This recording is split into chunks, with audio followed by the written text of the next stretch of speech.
Radhe Radhe, Jai Shri Krishna, Jai Shri Mahankal. Hello everybody, how are you all? I hope you all are absolutely fine. Today we are going to start with NCERT book class 10th English first flight chapter number 7 Glimpses of India. इसके total 3 parts है.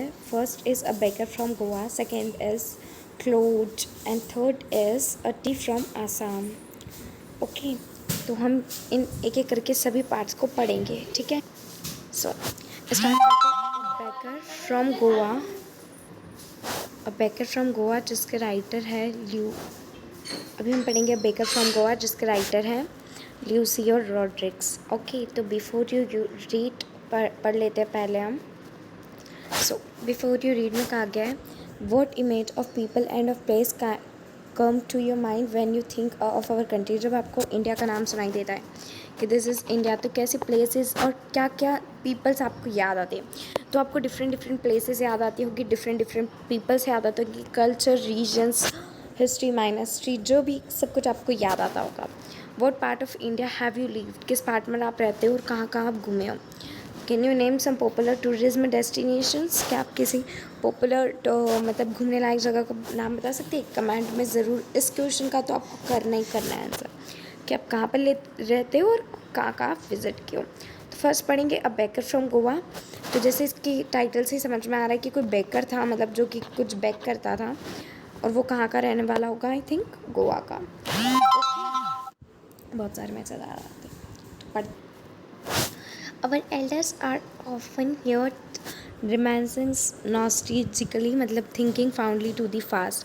मतलब उनके जो elders थे, जो किसके, लेखक के, उनके अधिकतर इस मतलब अपने पास्ट के बारे में थोड़ा सा वर्णन करते हैं और हमेशा यही कहते हैं कि वो डेज़ क्या थे. कौन से वाले डे? पुडुकैस डेज. ठीक है, the Portuguese and the famous loaves of bread. Portuguese क्या होता है गाइस? पुडुकैस होता है जगह का नाम होता है पोर्टुगेज़. जैसे कि हमारा स्पेनिश है, ठीक है, वैसे ही पोर्टुगेज़ एक जगह का नाम है. ठीक है, तो वो पोर्टुगेज़ वाले दिन, मतलब जहाँ वो उस जगह की बात की जा रही है, वो दिन कितने अच्छे थे. उनके एल्डर जो है अधिकतर अपने पास्ट के वो डेज बताया करते रहे. The Portuguese and their famous loaves of breads. Loaves मतलब होता है पाव रोटी. आपने कभी पाव रोटी खाई होगी. रोटी तो आप आई थिंक आपने खाई होगी. पाव भाजी वगैरह वगैरह कुछ खाए होगा. तो वहाँ के जो पाव थे वो बहुत ही ज़्यादा फेमस थे. लॉव्स ऑफ ब्रेड मतलब कि जो ब्रेड से बने हुए होते थे. Those eaters of loaves might have finished but the makers are still there. हो सकता है कि वहाँ पर जो लोग ये खाते थे, ठीक है, कौन से लॉव्स मतलब वो पाव रोटी खाते थे, वो नहीं रहे हो, मतलब ख़त्म हो गए होंगे, लेकिन वहाँ पर बनाने वाले आज भी हैं. वो मोल्डर्स, वो मिक्सचर जिससे वो पाव बनाए जाते थे, ठीक है, और वो बेकर जहाँ पर उस लॉव्स को मतलब उस पाव को जहाँ पर बेक किया जाता था, इस तरीके से इसमें आग लगती थी और इस तरीके से बहुत बड़ी प्लेट्स में रहा करते थे. आपके स्क्रीन के सामने है जैसा आप, कुछ इस तरीके से रहता है, जहाँ पर इस तरीके से यहाँ पर बेकिंग मशीन होगी जहाँ पर बेक किया जाता होगा. पहले यहाँ पर आग रखी जाती थी, लेकिन अब मशीन्स आ गई हैं, तो मशीन के अंदर इसको ले जाया जाता है और बेक किया जाता है. तो चलते हैं हमारी जब, तो वो बैग वगैरह वगैरह आज भी प्रेजेंट है वहाँ पर. Those age old time tested furnace still exist. The fire in the furnace has not yet been extinguished. मतलब कि जहाँ पर उस बेकर को बेक किया जाता था, उस ब्रेड को बेक किया जाता था, वहाँ की आग तो आज भी नहीं बुझी हुई, आज भी वहाँ पर एग्जिस्ट करती है. The thought and the jingle of the traditional bakers bamboo. मतलब कि बैम्बू की जो जिंगल आवाज़ होती थी बैम्बू को, ठीक है, वो आज भी वहाँ पर सुनाई देती है. हिडली मतलब होता है अनाउंसिंग, यहाँ पे लिखा हुआ. तो announcing his arrival in the morning can still be heard in some places. मतलब कि सुबह सुबह जो उसका अनाउंस होता है कि मतलब बेकर वाले जैसे कुछ बेचने के लिए कोई आते तो कोई घंटी बजाता है, कोई गाने बजाता है, तो वहाँ पर ऐसे बैम्बू को बजाया करते थे. बैम्बू कैसे, जैसे बैम्बू है, ये ग्राउंड है आपका, तो यहाँ पर इसको ठोका करते थे, तो उसकी आवाज़ जो होती है वो आज भी वहाँ पर सुबह सुबह सुनाई देती है. Maybe the father is not allowed but the son still carrier on the family profession. मतलब कि हो सकता है कि पिता जिंदा ना हो, लेकिन आज भी उनका जो बेटा है वो आज भी उस फैमिली प्रोफेशन को, मतलब प्रोफेशन क्या उनका ब्रेड बनाना को आज भी जारी रखता है.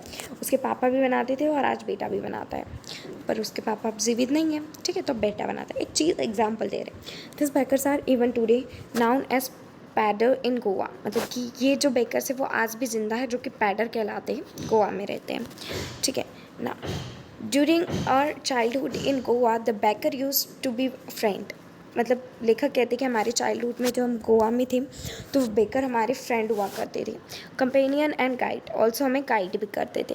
ही used to come at least twice a day, मतलब वो दिन में 2 बार हमारे पास आते थे पहले, जबकि वो अपना मॉर्निंग में जब सेल करने जाते थे ब्रेड, एक तो तब और एक दूसरे टाइम कभी भी आ जाते थे, मतलब एंड देन अगेन कभी भी आ सकते हैं।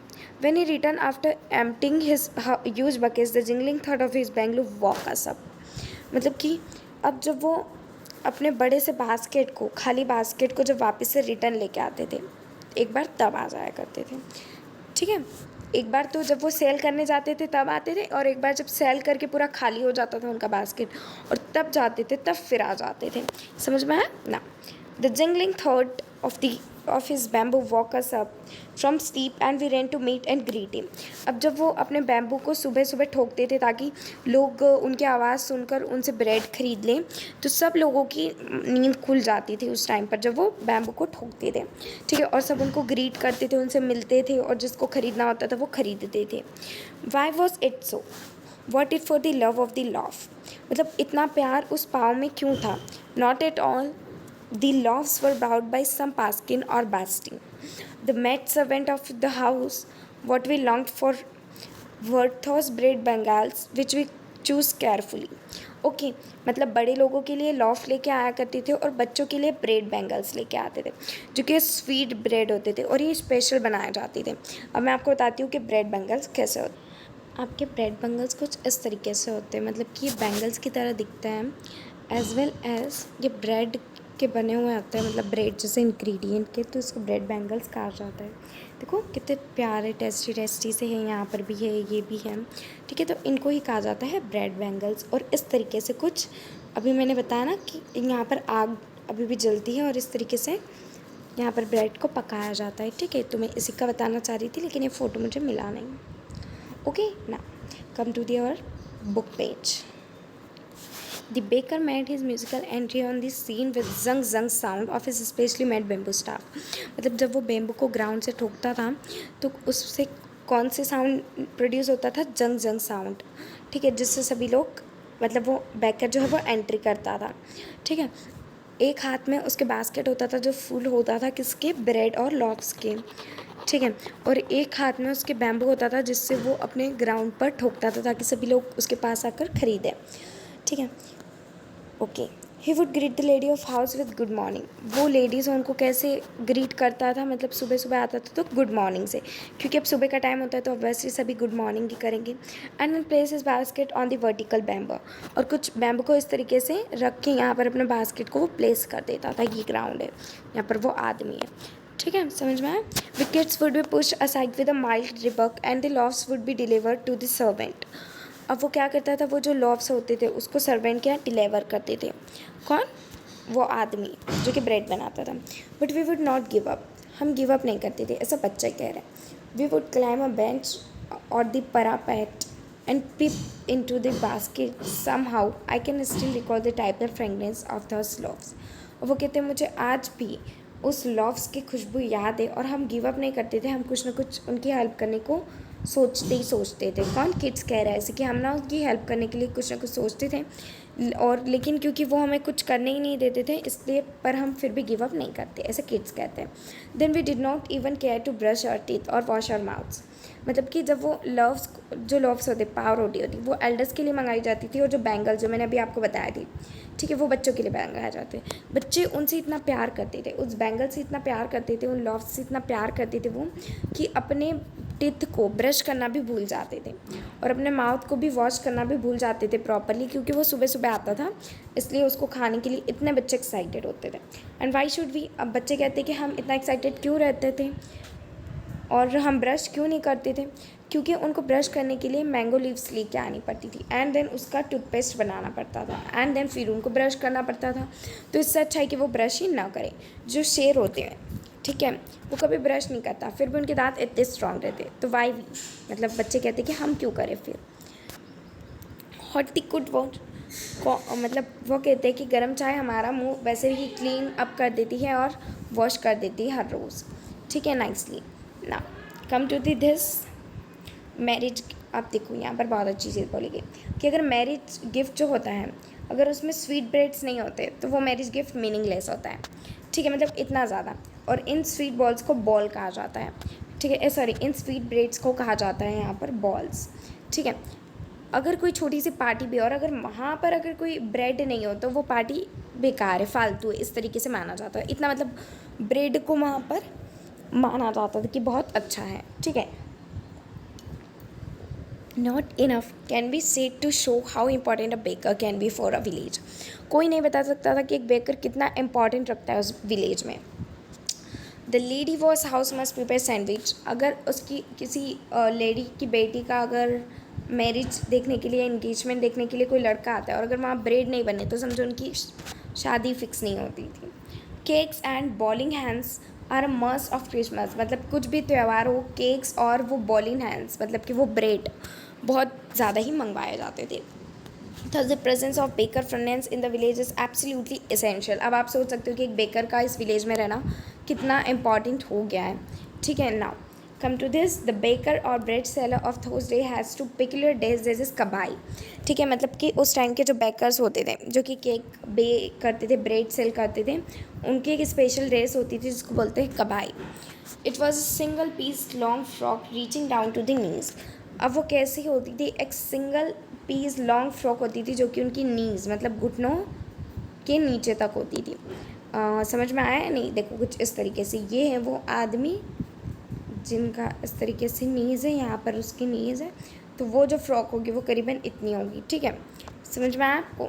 देखा मैं आपको कुछ इस तरीके से उनकी ड्रेसेस होती थी। अगर आप देखोगे यहाँ पर तो ये नीज़ के नीचे ही नीचे है, ठीक है। तो इस तरीके से उनकी जो ड्रेसेस थी वो बनी करती थी, ठीक है। तो आपको समझ में आया कि कबाई कैसी होती है। एक और फ़ोटो अगर मिल जाए तो बहुत अच्छी बात है, लेकिन मुझे नहीं लगता मिलेगा। तो इस तरीके से कबाई होती थी। ना कैसे गोवा कम हियर, इस तरीके से कुछ दिख रहा है यहाँ पर, ऐसी ड्रेसेस होती थी। So now come to the और chapter.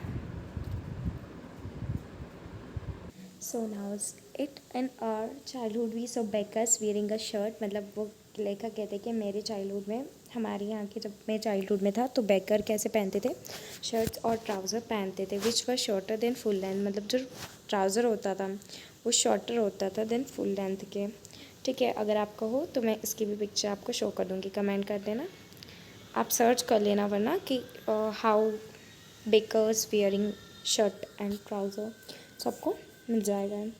Even today anyone who wears a half pants which reaches just below the knees advise the comment that he dressed like a padder। अगर आज कोई half pant पहनता है तो उसको कहा जाता है कि वो एक पैडर है, ठीक है, क्योंकि उसने पैडर लाइक ड्रेस पहनी है। The baker usually collect his bills at the end of the month. अब जो बेकर है वो सबको जब बेच देता था अपने ब्रेड वगैरह के, तो बिल पूरे महीने का लेता था, डे बाई डे नहीं लेता था वो, ठीक है। Monthly accounts used to be recorded on some wall in pencils. अब क्या होता था, जिस भी घर, सपोज ये घर है, इसके अब इसके घर पे से कितना ख़रीदा ये तो पता नहीं है, तो ये जो वॉल होती थी वहाँ पर वो पेंसिल से लिख देते कि 2 ब्रेड इतने दिन में या फिर इतने पैसे लेना है, ठीक है। सबकी वॉल्स पे लिख देते कि इस घर से इतने पैसे, जिस हर एक घर पे वो लिख देते ताकि उनको समझ में आ जाता था। Baking was ended a profitable profession in the old days. मतलब बेकिंग एक बहुत ही प्रॉफिटेबल प्रोफेशन था पहले के दिनों में। The baker and his family never starved, ठीक है। मतलब बेकर और उसकी फैमिली जो है वो कभी भूखे नहीं सोते थे। स्टाफ मतलब होता है भूखे, भूखे कभी नहीं सोते थे, ठीक है। So now come on to next thing that is he his family and his servant always looked happy. मतलब वो बेकर, उसकी फैमिली और उसके जितने भी सर्वेंट्स हैं जो बेकरी पे से सामान लेते वो समय हमेशा हैप्पी और प्रॉस्परस रहते थे। मतलब पैसे वाले, मतलब पैसे की कमी ना होना, प्रॉस्परस मतलब कि पैसे की कमी नहीं होना। The plum physique was an open testimony to this. Even today, any person with a jackfruit-like physical appearance is easily compared to beggar. मतलब अब जो भी बंदा जैक फ्रूट जैसे लगता है ना, उसको हम कहते हैं कि ये बेकर है उस टाइम का, क्योंकि वहाँ के बेकर्स कैसे होते थे, मोटे होते थे usually. Let I show you the picture of that thing. Jackfruit कुछ इस टाइप से होते हैं, ये आप देख रहे हैं आपके स्क्रीन पर, इस तरीके से जैक फ्रूट होते हैं, कितने बड़े बड़े गाइस है, ठीक है। और उस टाइप के बैकर्स कैसे थे उनके गाइस, वो कुछ इस तरीके से कपड़े पहनते थे, जैसे कि ऊपर शर्ट्स पहना और नीचे ट्राउज़र जो कि हाफ होता था, इस तरीके से जैसे आप इस फिगर में देख रहे हो, ठीक है। इनको बोलते थे उस टाइप के। ये कबाई कैसे होते हैं गैस, कबाई कुछ इस तरीके से होता है, और ये इस तरीके से इनका जैक फ्रूट जैसा मोटा पेट निकला हुआ आता था उस टाइम के, ठीक है। तो यही शो कर रही थी मैं। तो अब हमारे चैप्टर पे चल सो हमारे यहाँ ये चैप्टर कंप्लीट हो गया, बहुत ही जल्दी कंप्लीट हो गया। अब इसके कुछ क्वेश्चन आंसर हैं, जैसे कि इस मैरिज गिफ्ट में क्या होना ज़रूरी था, बॉल होना ज़रूरी था। अगर किसी की बेटी की इंगेजमेंट हो तो क्या होना ज़रूरी था, सैंडविच होना ज़रूरी था। क्रिसमस पर क्या होना ज़रूरी था, केक्स एंड बॉल हिंस ज़रूरी था। For a party of a fest, मतलब पार्टी में क्या ज़रूरी था, ब्रेड ज़रूरी था, ठीक है। तो ये हो गया हमारे answer. Why did the bakers wear, ठीक है। फर्स्ट इन पॉडकेस्ट डे में कैसे बेकर्स वियर करते थे, when the author was young, और ऑथर जब यंग होते थे तो कैसे, जब ऑथर यंग होते थे तो शर्ट्स और हाफ ट्राउज़र पहना करते थे, और इन डेज पर वो एक पर्टिकुलर ड्रेस पहनते थे जिसका नाम है कबाई, ठीक है। मतलब पॉटर्स डे में वो कबाई पहना करते थे, और जब ऑथर यंग हुए तब वो शर्ट्स और हाफ ट्राउज़र पहनते थे। Who invent the comment his dress like a padder and why. तो ये जितने भी क्वेश्चन आंसर है आगे के, वो हम आगे वाले वीडियोस में करेंगे कवर। आई होप आपको एक्सप्लेनेशन समझ में होगा। सेकेंड पार्ट है कॉक, वो भी हम पढ़ेंगे नेक्स्ट चैप्टर में। Thank you for watching my video. Radhe Radhe, जय श्री कृष्णा, जय श्री महाकाल।